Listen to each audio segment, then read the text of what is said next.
सोहळ्याबद्दल साखरपुड्याची चर्चा जशी महिनाभर चालली तशी ही चर्चा एक वर्षभर आरामशीर चालेल। आणि बऱ्याच लोकांची अशी शंका आहे की इंदुरीकर महाराजांनी मुलीचं लग्न का एवढं मोठं का केलं।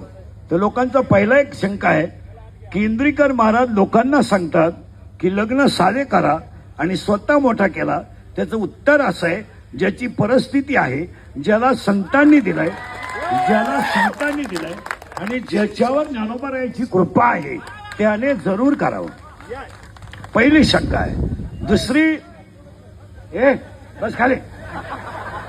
दुसरी एक ओरड आहे की एवढे आज जरा जेवण झालं त्यात 2-3 कमेंट पडल्या जेवणाच्या की इंदुरीकर महाराज एवढं जेवण घालतात, मग त्यांनी मठ्ठ्यावर मी बोलतो, मग त्यांनी मठ्ठा केला का।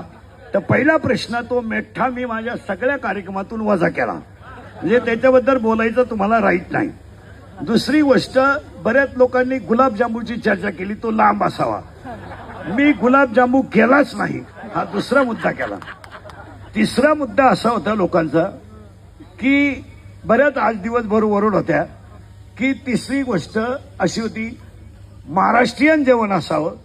लोकांनी तसं काय केलं तर रात्री, सकाळी आणि आत्ता आपण जे जेवण केलंय, आम्ही शुद्ध सात्विक वारकरी माणसं आहोत, आम्ही महाराष्ट्रातली आहोत, छत्रपतींच्या रक्ताची आहोत, आम्ही दुसरं पदार्थ खाऊ शकत नाही। हे पहिली गोष्ट आहे। मग बऱ्याच लोकांची उद्या एक शंका राहील